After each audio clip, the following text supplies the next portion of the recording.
नमस्कार दोस्तों, स्वागत है आपका एचडी आईएएस परिवार के अंदर। दोस्तों, जैसा कि आप जानते हैं कि एचडी के आर से जो मेंस प्रोग्राम चलाया जा रहा है, जो आपके एग्जाम के लिहाज से बहुत अधिक इंपॉर्टेंट है। यदि आप मेंस की तैयारी करते हैं और आप चाहते हैं कि मैं मेंस क्रैक करूं और मैं आईएएस या पीसीएस जो है बन पाऊं, तो ये जो प्रोग्राम है ये आप लोगों के लिए है।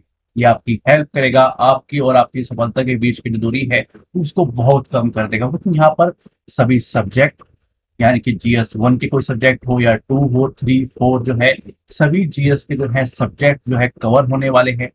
शाम के टाइम जो है 6 बजे जो वीडियो आती है उसके अंदर हिस्ट्री और पॉलिटी जो है कवर कराई जा रही है क्वेश्चंस के माध्यम से। और यहाँ पर जो है जीएस 1 से लेके जीएस 4 तक उनके सभी सब्जेक्ट से जो है डेली 2 क्वेश्चन जो है वो लिए जाते हैं, जो आपके एग्जाम के लिहाज से इंपॉर्टेंट होते हैं। और उनका कलेक्शन बना के जब हम जो है मेंस की एक टेस्ट के रूप में जो है क्रिएट करते हैं, जो 10 दिन बाद एक टेस्ट के रूप में आ जाता है। अब आप बोलेंगे सर, इस चीज का महत्व क्या है? जब आप एक टेस्ट क्रिएट करते हैं उसका महत्व क्या है? क्योंकि वहां से एक तो जो आप डेली नहीं देख पाते हैं, या फिर आप डेली देखते हैं और ये प्रॉब्लम होती है कि सर इतना सारा मटेरियल है, याद कैसे रहेगा, इतने सारे पॉइंट्स हैं जो याद कैसे रहेंगे। और ये भी प्रॉब्लम है कि सर मैं 1 या 2 क्वेश्चन से आगे लिख नहीं पाता हूँ। फुल लाइन जो टेस्ट होता है 20 क्वेश्चन जो है वो एक टाइम पीरियड के अंदर 3 घंटे के अंदर मैं बैठ के नहीं लिख पाता हूँ, या मेरा उतना अटेंशन नहीं बनता कि मैं 20 क्वेश्चन एक साथ लिख पाऊँ। तो वो जोन में रहना, वो 3 घंटे तक, 3 साढ़े 3 घंटे तक एक जोन के अंदर रहना, लगातार चीजों को सीखना, और जो बार बार भूलने की प्रॉब्लम है उसका सोल्यूशन मिलेगा, क्योंकि रिविजन करना होता है, बार बार चीजों का रिविजन करना होता है, बार बार चीजों को देखना होता है। ठीक है, जब आप ऐसी चीजों को देखते हैं तो वो चीजें रट जाती हैं, वो आपको समझ में आती हैं, आपके उंगलियों पे चीजें आ जाती हैं कि ये चीज बोली गई तुरंत आपके याद आएगी। तो एक तो क्या है, आप बड़ी वीडियो से क्या होगा कि उस टाइम पीरियड के अंदर जो है आप उस जोन के अंदर रहेंगे, आप 3 साढ़े 3 घंटे उस जोन के अंदर रहना सीख जाएंगे। वो उस चीज से बेनिफिट आपको मिलेगा, और वो फुल टेंस है, आपको चीजें, बहुत सारी चीजें समझ में आएंगी। यहाँ पर आज वो कौन से दोनों क्वेश्चंस हैं जो आपके एग्जाम के लिहाज से इंपॉर्टेंट है, तो वो आज हम देख लेते हैं। देखिए, पहला क्वेश्चन जो है कि भारत में विकास और उग्रवाद के बीच संबंधों की चर्चा कीजिए। दो कैसे वर्ड लिए गए हैं, एक विकास है और एक उग्रवाद है, उनके बीच का संबंध पे हमें चर्चा करनी है। जो हम नॉर्मल पढ़ाई कर रहे होते हैं तो इस तरह की चीजें हमारे सामने नहीं आती हैं कि भाई हमें कभी विकास और उग्रवाद को साथ में लेकर उसके बीच के संबंधों पर चर्चा करनी होगी। जब हम नॉर्मल पढ़ाई कर रहे होते हैं, ये करंट की इश्यूज की बात होती है, जब करंट में कुछ मुद्दे चल रहे होते हैं तो वहां से ये चीजें क्रिएट होती हैं। ठीक है, और वहां से ही क्वेश्चंस भी पूछे जाते हैं। पहला क्वेश्चन जो है, जो जीएस 3 से आया है, जीएस 3 से हमने लिया है, और ये किसका है? इंटरनल सिक्योरिटी का है, आंतरिक सुरक्षा का है। ठीक है, तो ये आंतरिक जो मामले हैं उनसे संबंधित है। जीएस 3 का ये क्वेश्चन है, तो जीएस 3 का क्वेश्चन जो है हमने लिया। ठीक है, और दूसरा क्वेश्चन कौन सा है? दूसरा क्वेश्चन जो है वो जीएस 4 का है। ठीक है, तो जीएस 3 एक क्वेश्चन लिया गया है, दूसरा क्वेश्चन लिया गया है जीएस 4 से। जैसा कि मैं आपको बता रहा हूँ कि चाहे वो जीएस 1 हो, 2 हो, 3 हो या 4 हो, सभी से यहाँ पर जो है क्वेश्चन लिए जा रहे हैं। फर्स्ट क्वेश्चन के बारे में बात करें तो इस तरह की टॉपिक जो आप नॉर्मली पढ़ाई करते हुए नहीं देख पाते या समझ नहीं पाते, या फिर जब वो क्वेश्चन टेस्ट के रूप में या कहीं पर आपको दिखाई देते हैं तो आपको ऐसा लगता है कि इन क्वेश्चंस को मैं जब डेली रूटीन में कुछ पढ़ाई करता हूँ तो वहां तो ये चीजें नहीं दिखाई देती हैं। नहीं, कैसे क्रिएट करते हैं और लिखो कैसे? तो उन सब क्वेश्चन जो भी आपके दिमाग में मेन संबंधित, आंसर राइटिंग से संबंधित जो क्वेश्चन आता होगा, कोई भी क्वेश्चन आपने दिमाग में लीजिए, वहां पर सभी का सोल्यूशन होने वाला है, मैं आपको गारंटी देता हूँ। ठीक है, आइए क्वेश्चन देखते हैं। भारत में विकास की बात हो रही है, उग्रवाद के बीच संबंधों पर चर्चा करेंगे, तो चर्चा करेंगे। देश की आंतरिक सुरक्षा के समक्ष जो है चुनौतियां उत्पन्न करने वाले हिंसक आंदोलन के मूल कारणों को सरकार किस प्रकार दूर कर सकती है? उपयुक्त उदाहरण सहित अपने उत्तर की व्याख्या कीजिए।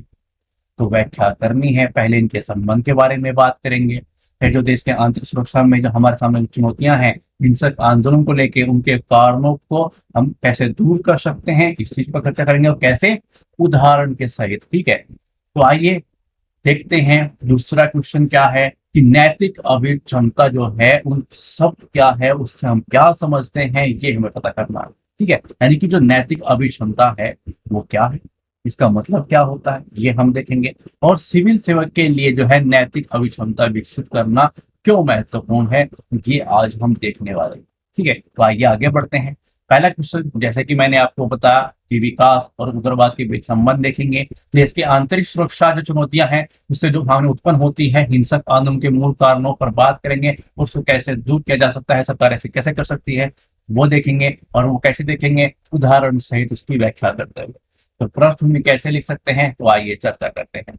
विकास और उग्रवाद आपस में संबंधित हैं, और विकास का जो आशय है वो लोगों के सामाजिक आर्थिक कल्याण में सुधार होना, जबकि जो उग्रवाद का आशय है वो राजनीतिक और वैचारिक लक्ष्यों को प्राप्त करने के लिए हिंसा या कट्टरपंथी जो है साधन है उनका उपयोग करना होता है। देखिए, जब भी कोई पर्टिकुलर कोई वर्ड हो, कोई पहल हो, कोई योजना हो, कोई भी पर्टिकुलर वर्ड्स हो, किसी को हम किसी निकाय के बारे में बात कर रहे हैं, किसी किसी चीज के बारे में आप बात कर रहे हो, ठीक है।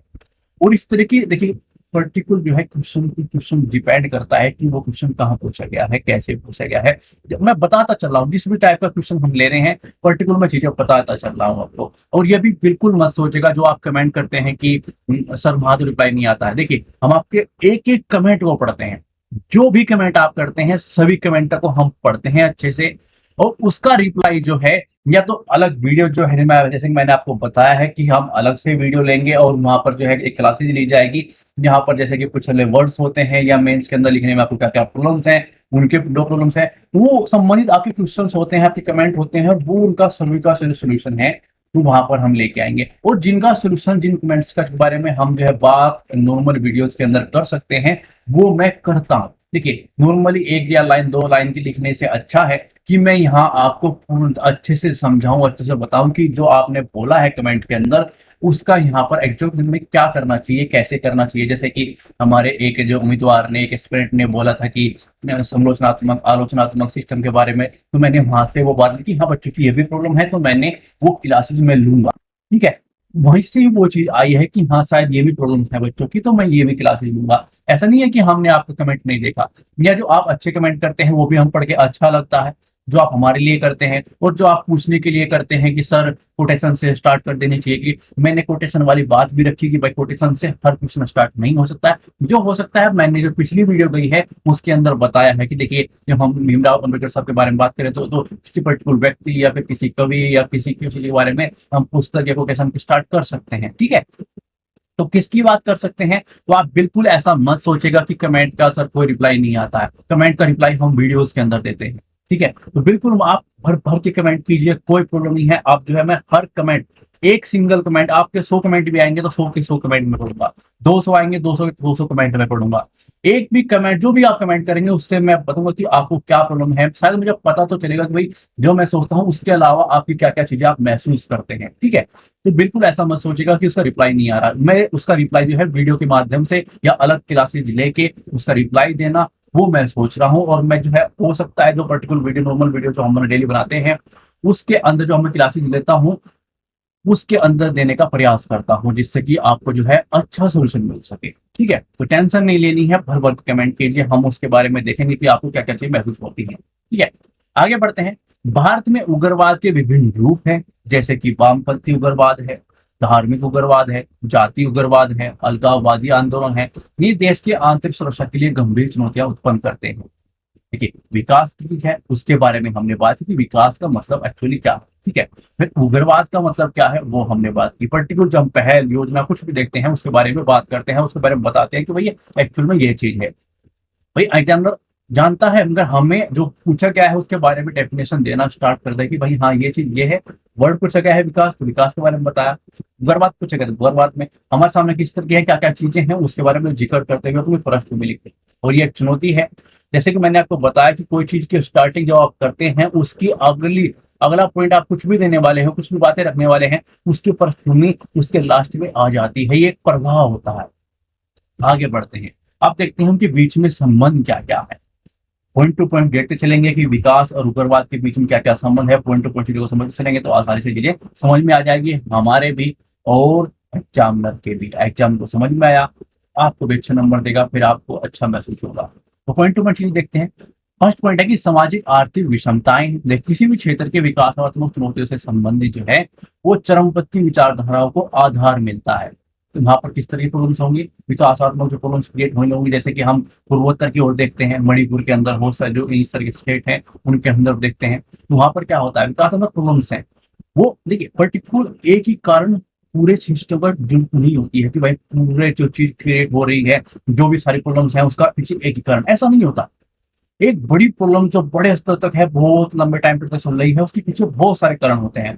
उसमें से एक कारण विकासात्मक कारण भी है, यानी विकास भी उसका एक कारण है। और जब यहाँ पर ऐसी प्रॉब्लम्स होती हैं तो वो क्या करता है, वो चरमपंथी की विचारधारा को आधार देता है। ठीक है, तो समाज के सीमांत वर्ग और इन चरमपंथी विचारधाराओं के प्रति जो है अत्यंत संवेदनशील होते हैं वो क्षेत्र जहाँ पर ये प्रॉब्लम्स क्रिएट होती हैं, तो लोगों को बहकाना, लोगों को उस ओर ले जाना बहुत आसान होता है। ठीक है, तो ये चीज हम क्या देखते हैं कि विषमताएं जो है, विकासात्मक चीजें उग्रवाद को जन्म या चरमपंथी को जन्म जो है वो दे सकते हैं, उसको आधार बना सकती है। अगला पॉइंट हम क्या दे सकते हैं कि क्षेत्रीय असमानताएं, विकास के स्तर पर जो है क्षेत्रीय असंतुलन होने से ऐसी समस्या और भी बढ़ावा मिलता है। विकास के संदर्भ में जो है उपेक्षित क्षेत्र उग्रवादी गतिविधियों के प्रमुख केंद्र बन जाते हैं। संसाधनों के असमान वितरण और समावेशी विकास की कमी से भी अलगाव और चरमपंथी जो विचारधारा है उनको बढ़ावा मिलता है।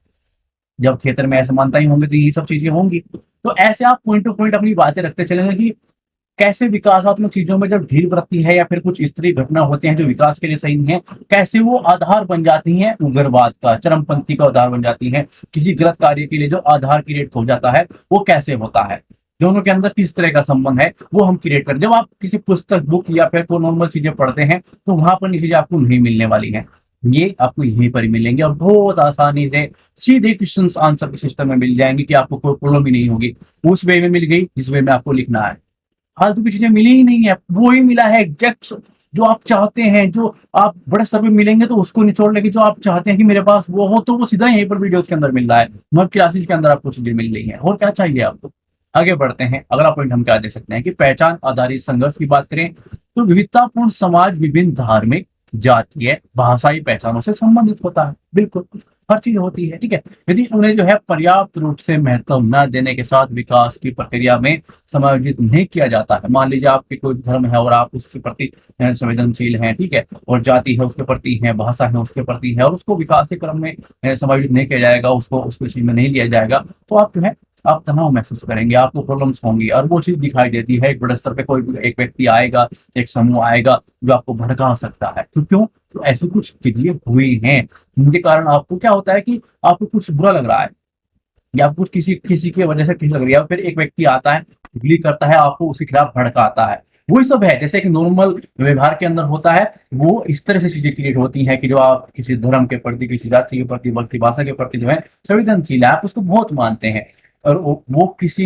विकास में उसको समायोजित नहीं किया गया है, उसको बढ़ावा नहीं दिया गया है, उसको सम्मिलित नहीं किया गया है, आपको छोड़ दिया गया है, तो क्या होगा, आपको कोई आसानी से भड़का सकता है।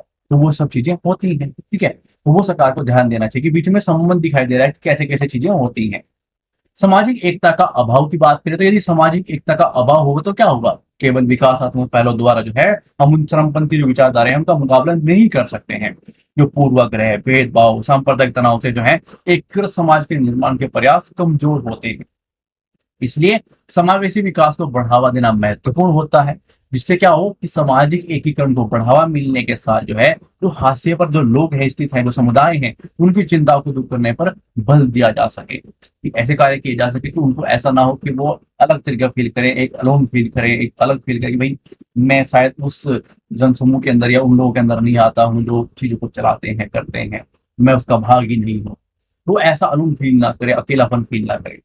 आगे बढ़ते हैं, आप देखते हैं उपाय। जैसा कि मैं आपको बता रहा हूँ कि हम कुछ भी टॉपिक लेंगे, पॉइंट टू पॉइंट चीजें चलते चले जाएंगे कि आपके लिए बहुत आसानी हो जाए समझने में, और किसी अन्य एग्जामिनर को समझाने में जो आपने पॉइंट दे रहे होंगे तो आसानी दे रहे होंगे, तो वो चीजें आपके अंदर दिखेंगी कि आपकी पढ़ाई का स्तर, पढ़ाई का तरीका क्या हो गया है। अब आपका इन क्लासेस को देते हुए आपको महसूस होता जा भी रहा होगा और होगा, जब ये 500, 200, 400, 500, 600, 1000, 2000 क्वेश्चन जो है क्रिएट हो चुके होंगे, आपको पढ़ चुके होंगे क्लासेस के अंदर, तो आप अपना स्तर देखिएगा कि आपने कुछ छोड़ा ही नहीं, कोई टॉपिक, कोई सब्जेक्ट कुछ नहीं बचा है, आपके पास अब सब कुछ है, हर टॉपिक से बहुत सारी क्वेश्चन आपके पास है। तो ऐसा होने वाला है, तो प्लीज इन वीडियो को उन लोगों तक हम हर वीडियो के अंदर रिक्वेस्ट आपके लिए करते हैं कि प्लीज इन जो वीडियो हैं जो हम क्लासेस बता रहे हैं आप लोग के लिए कुछ लेके आ रहे हैं, और यहाँ पर बहुत कुछ होने वाला है, चाहे सब्जेक्ट हो, यहाँ पर 1000 2000 सभी सब्जेक्ट कवर होने वाले हैं। तो प्लीज उन लोगों तक चीजें पहुंचा दीजिए जिनको हमारी जरूरत है, जिसको इस सब की जरूरत है, जो अफोर्ड नहीं कर पाते हैं मेंस टेस्ट सीरीज को या क्लासेस को, जो नहीं दे पाएंगे उस तरह के जो है पैसे नहीं दे पाते हैं, उस तरह के जो है उनके पास वो आर्थिक उनकी हालात इतनी अच्छी नहीं है, तो जरूरत होती है। जिन जिनको जरूरत है यदि आप उन लोगों तक हमारी वीडियोस को पहुंचा देंगे तो शायद उनको जो है उनकी जो प्रॉब्लम्स हैं पैसे की वो उस आधार पर नहीं टिकी होंगी, किसी को इस वजह से बाहर नहीं निकलना पड़ेगा कि वो आर्थिक रूप से कमजोर है।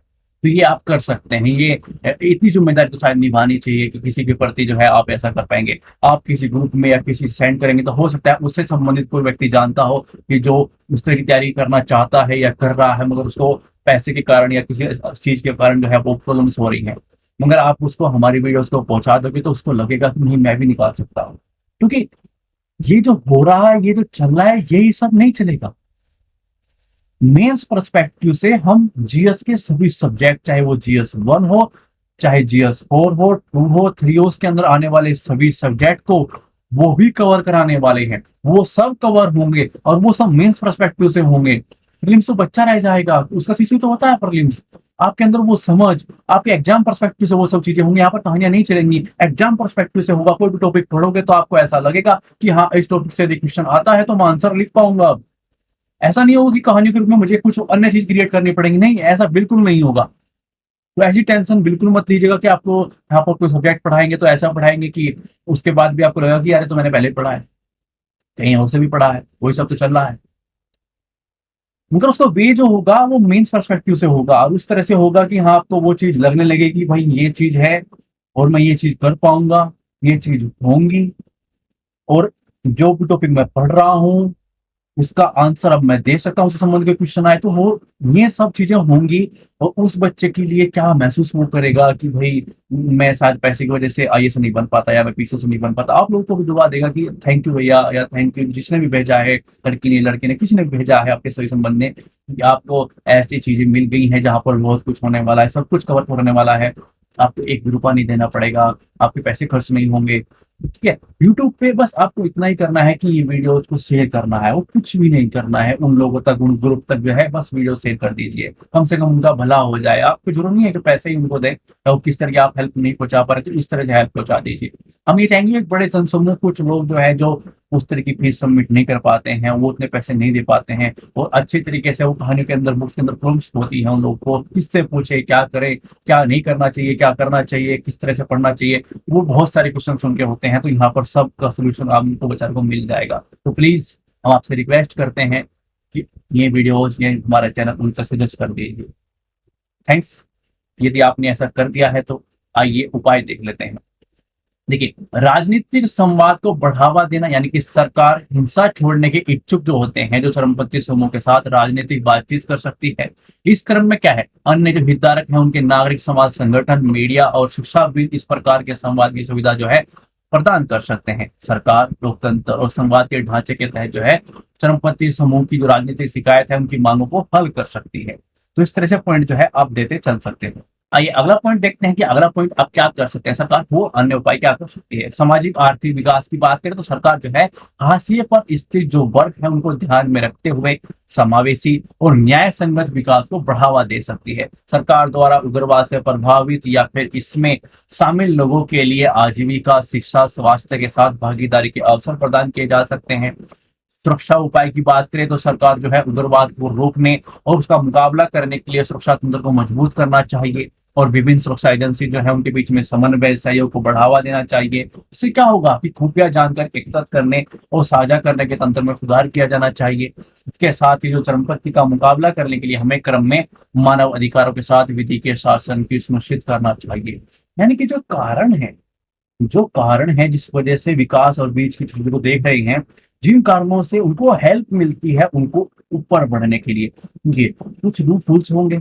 उन लूप होल्स को बता के कि आपके साथ ऐसा हो रहा है, वैसा हो रहा है, ये चीज है, वो चीज है, जिस चीज के लिए आप पर संवेदनशील है। मान लीजिए आप गरीब हैं, आपको पैसा चाहिए, जो बच्चा पढ़ नहीं पा रहा है उसको क्या चाहिए, जैसे कि मैंने आपको बताया तो वो चीज क्या होता है, काफी बार जब आपको चीजें मिल रही होती हैं तो कुछ लोग आपका बेवकूफ बना जाते हैं।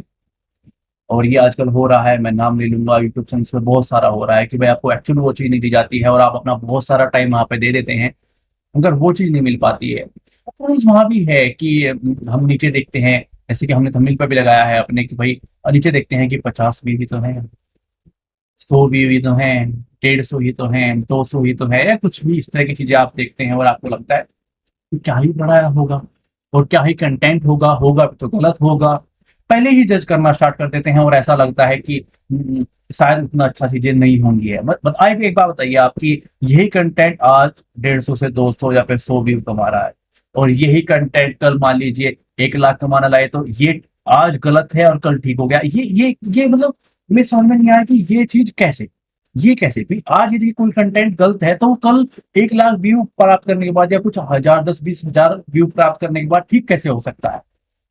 तो आपका आधार क्या है चेक करने का कंटेंट को? व्यूज। कमाल की बात है, 100-200 व्यू है तो वो कंटेंट अच्छा नहीं है, उतना उस स्तर का नहीं है। और यदि इस पे 10-20 हजार 50 हजार व्यूज हैं तो वो कंटेंट उस स्तर का है जो आपको सही बता रहा है। दीजिए, ये तो समझ से परे की चीज है। तो प्लीज चीजों को देखिए, एनालाइज करिए और फिर चीजों को समझिए कि ये क्या है। ये आपकी आपकी और आपकी सफलता के बीच की दूरी को कम करेगा, उन टॉपिकों को समझ पैदा करेगा जो शायद हम नॉर्मल बुक्स या फिर नॉर्मल तरीके से नहीं पढ़ पाते हैं। उनके पॉइंट्स कैसे लिखने होते हैं, उनकी शुरुआत, उनकी डिस्कस, हमें चीजें इतनी हैबिट हो जाएगी कि वो चीजें हमारे लिए, जो आंसर राइटिंग जो सबसे बड़ा खेल है सिलेक्शन का, मैं मानता हूं कि यदि कोई बोले कि एक चीज बताइए कि वो बंदा ज्यादा पढ़ाई करने वाला बंदा उसका सिलेक्शन लेगा या फिर जो अच्छे आंसर राइटिंग करता है वो लेगा, मैं एक सेकंड नहीं सोचूंगा, अच्छा आंसर राइटिंग करने वाला बंदा वो भी सिलेक्शन लेगा। तो ये इतनी इंपॉर्टेंट चीज की मेंस को कैसे पढ़ना, क्या करना, सभी सब्जेक्ट कवर, सभी जो क्वेश्चन हो सकते हैं वो कवर, वो यहाँ पर हो रहा है। तो भाई इससे अलावा ये कम दूरी करेगा या फिर वो जो कहानियां चीजें चल रही हैं, जो पढ़ने के बाद फिर से आपको 2-4 दिन 10 दिन बाद वही महसूस होता है कि मैं नहीं लिख पाऊंगा, वही सब अच्छी चीजें हैं या ये अच्छी चीज है, आप डिसाइड कीजिए। मैं ये बोलूंगा नहीं, आप डिसाइड कीजिए। ठीक है, आगे बढ़ते हैं। अगला पॉइंट है कि सामाजिक एकीकरण। सरकार द्वारा विभिन्न समूह और समुदाय के बीच में जो है कि सामाजिक एकीकरण को बढ़ावा देने के साथ संवाद, शिक्षा, सांस्कृतिक आदान प्रदान के माध्यम से जो है सांप्रदायिक सद्भाव और सहिष्णुता का बढ़ावा दिया जा सकता है। नागरिक समाज संगठन, मीडिया, शिक्षावाद के जो लोग हैं उनके जागरूकता और संवेदनशील एकजुटता पैदा कर सकते हैं। तो क्या है, ऐसे जब चीजें पूछी जाए और वो आपके दिमाग को कैसे हेल्प करती हैं कि भाई पॉइंट टू पॉइंट चीजें मिलती चली जाएंगी।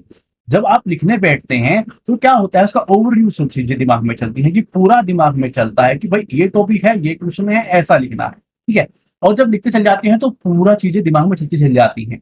मगर जब आप पर्टिकुलर किसी एक चीज के बारे में सोचते हैं, मान लीजिए सामाजिक एकीकरण के बारे में आप सोच रहे हैं, तो दिमाग वहीं पर ही आके उससे संबंधित जो भी नॉलेज है वो ले आएगा कि भाई ये आपने पॉइंट रखा तो ये है।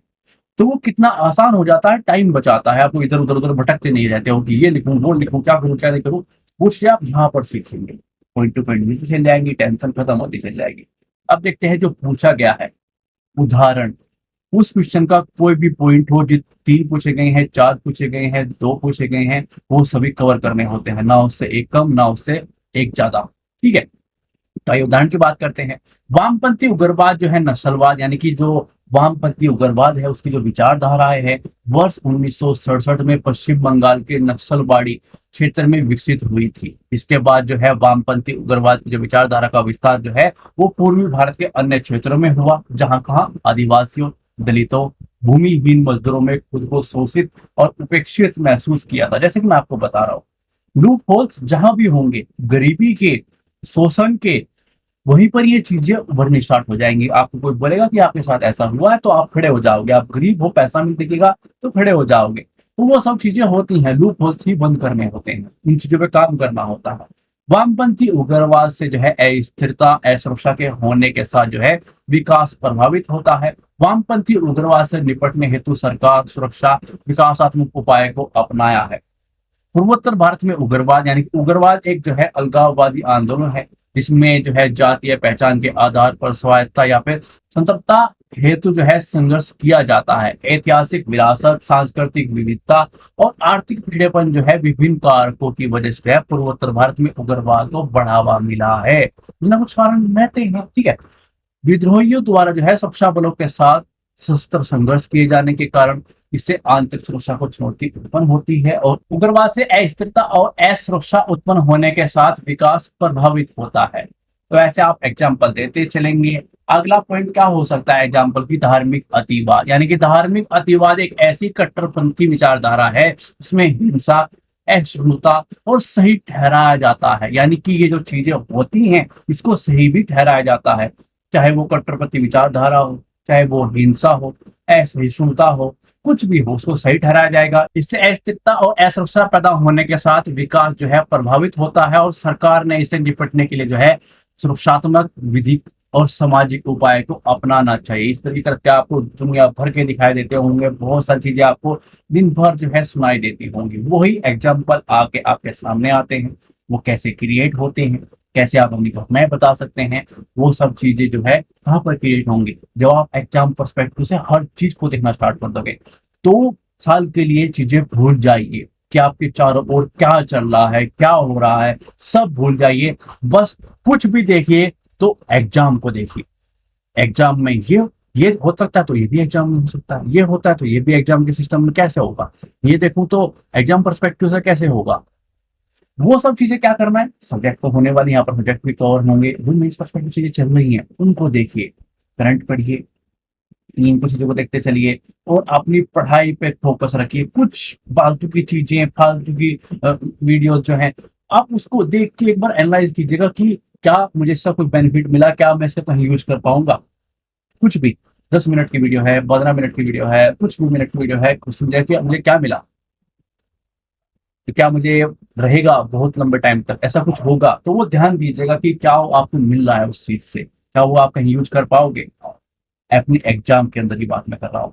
आइए अब देखते हैं निष्कर्ष कि भारत में विकास उग्रवाद के बीच में जो है प्रमुख संबंध सामाजिक आर्थिक जो है विषमताएं, पहचान आधारित संघर्ष और सामाजिक एकता की कमी में जो है उग्रवाद की जो विचारधारा को बल मिलता है। सरकार की समावेशी विकास को जो है प्राथमिकता देने के साथ शासन व्यवस्था को मजबूत करने, विभिन्न समुदाय को जो है मुख्य धारा में शामिल करने और शिक्षा जागरूकता को बढ़ावा देने और इन चुनौतियों से निपटने के लिए क्या है, सुरक्षा तंत्र को मजबूत करने पर बल देना चाहिए, जिससे कि हिंसक आंदोलन में मूल कारणों को प्रभावी ढंग से समाप्त किया जा सके। तो ऐसे इसकी हम क्या लिख सकते हैं, निष्कर्ष को लिख सकते हैं। आइए अगले क्वेश्चन की ओर पढ़ते हैं। अगला क्वेश्चन क्या है कि नैतिक अभिक्षमता क्या है, उस सब के बारे में आप क्या समझते हैं वो हमें बताना है, और सिविल सेवक के लिए क्या है नैतिक अभिक्षमता विकसित करना क्यों महत्वपूर्ण होता है। तो प्रश्न में कैसे लिख सकते हैं, आइए देखते हैं। GS 1 हो चाहे GS 4 हो, 2 हो या फिर 3 हो, उसका कोई भी सब्जेक्ट हो, उसके कोई भी क्वेश्चन हो जो उसको संबंधित बन सकता है, वो हम क्रिएट कर रहे हैं और आप लोगों के लिए लेके आ रहे हैं लगातार। यहाँ पर कुछ नहीं होने वाला, सब कुछ चीजें आपको मिल जाएंगी। देखते हैं प्रश्न में कैसे लिख सकते हैं। नैतिक अभिक्षमता का आशय क्या है कि व्यक्ति के निर्णय लेने और कार्यों में नैतिक सिद्धांतों का मूल्य को समझने, लागू करने और उसे प्रदर्शित करने की जो क्षमता होती है उससे ही आशय है, ठीक है। इसमें नैतिक सिद्धांतों की समझ है, नैतिक जो दुविधाएं हैं उनकी पहचान में क्षमताएं हैं, ठीक है, और नैतिक विकल्प के चुने और नैतिक तरीके से कार्य करने की कौशल शामिल है।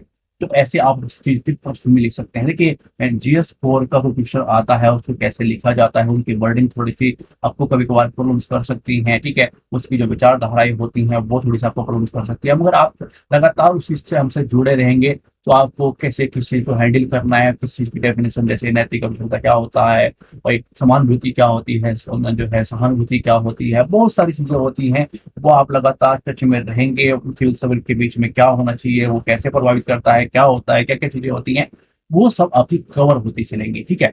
आइए आगे बढ़ते हैं, महत्व के बारे में चर्चा करते हैं कि सिविल सेवक एक क्या है कि सार्वजनिक पदों पर होते हैं जो कि समुदाय के सर्वोत्तम हितों को ध्यान में रखते हुए कार्य करते हैं, और नैतिक अभिक्षमता उन्हें जो है नैतिक सिद्धांतों के अनुसार लोक कल्याण से संबंधित कार्य में मार्गदर्शन को मिलता है।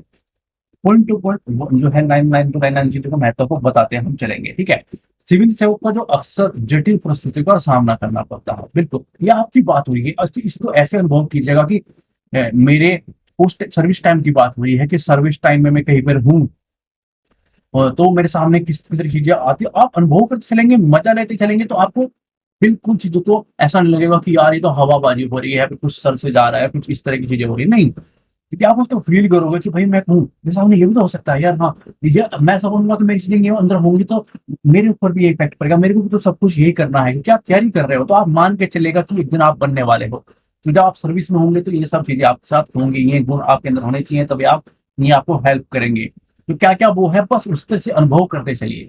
जहां उन्हें ऐसे निर्णय लेने पड़ते हैं जिनकी जो दूरगामी परिणाम होते हैं, वो नैतिक अभिक्षमता से यह है निष्पक्ष, न्यायसंगत और नैतिक मानकों के अनुरूप निर्णय लेने में सक्षम होते हैं। तो आप कैसे निर्णय लोगे, आप देखिए, आपके बारे में बात हो रही है, ठीक है। नैतिक अभिक्षमता से सिविल सेवकों में भ्रष्टाचार, अनैतिक व्यवहार जो होते हैं उन पर रोक लगती है, और इससे प्रशासन जवाबदेही को बढ़ावा मिलता है। यूनाइटिव जो है किसी भी सिविल सेवक के लिए व्यक्तिगत हितों, पूर्वग्रहों और दबाव से प्रभावित हुए बिना ईमानदारी, निष्पक्षता और जवाबदेही के साथ जो है कर्तव्यों का पालन करने में मदद करती है। ये क्या है, ये महत्व हम देख रहे हैं, ठीक है। और क्या हो सकते हैं कि नैतिक अभिक्षमता जो है वो सिविल सेवकों को जवाबदेहिता, पारदर्शिता के महत्व को समझने में मदद करती है। ये जो होता है उनके जिम्मेदारियों में कार्य करने, सदाचार की रिपोर्ट करने और सत्यनिष्ठा की क्या है उच्च मानकों का पालन करने की अधिक संभावना होती है। यदि क्या हो, ये आपके अंदर होगा तो क्या होगा, ये सब चीजें होंगी, ठीक है। किसी भी एक पर्टिकुलर वर्ड के ऊपर कैसे लिख सकते हैं, एक वर्ड आया और आपके अंदर वो कैसे होगा, उसको आप कैसे प्रभावित करेगा, क्या उसका महत्व है, ये लिखना आ जाता है। तो उसको देखिए, टाइप कोई भी हो, उसको देखिए कि कैसे एक वर्डिंग को, कैसे चीजों को ले जाया जाता है 150 या 250 वर्ड तक, कैसे अंदर वो सब चीजें कैसे कैसे चीजों को प्रभावित करता चलेगा, कैसे उसको हम 150 या 250 वर्ड में चेंज करेंगे, वो सब चीजें हो रही हैं, तो वो चीज महसूस कीजिएगा, ठीक है। नैतिक अनुक्षमता से सिविल सेवा में क्या होगा, सकारात्मक कार्य संस्कृति को बढ़ावा मिलता है। जब सिविल सेवक एक नैतिक व्यवहार प्रदर्शित करते हैं तो इनमें क्या होता है, इससे न केवल दूसरों के लिए उदाहरण प्रस्तुत होता है, बल्कि एक ऐसे वातावरण का विकास होता है जो सत्यनिष्ठ, निष्पक्षता और पारदर्शिता को महत्व मिलता है। अब बात करते हैं निष्कर्ष पर। देखिए, सिविल सेवक के लिए एक नैतिक अभिक्षमता महत्वपूर्ण है, क्योंकि इससे क्या है, उसे ईमानदारी, उत्कृष्टता के साथ सार्वजनिक हित और कल्याण के प्रति अपने दायित्व को निभाने की प्रेरणा मिलती है। इससे उसे सार्वजनिक सेवा में उत्पन्न होने वाली जो नैतिक चुनौतियां हैं, दुविधाओं से निपटने में मदद मिलती है। उनके नैतिक अभिक्षमता को निरंतर सीखने, अभ्यास की प्रक्रिया के माध्यम से विकसित किया जा सकता है, ठीक है।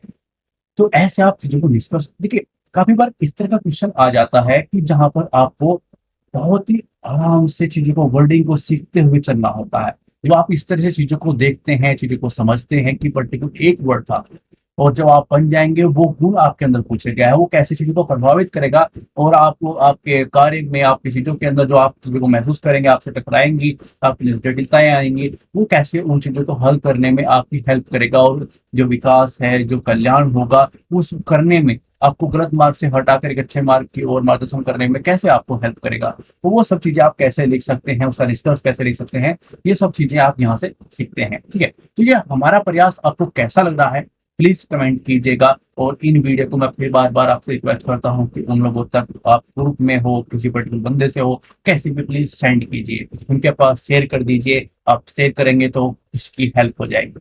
थैंक्स फॉर वॉचिंग, धन्यवाद।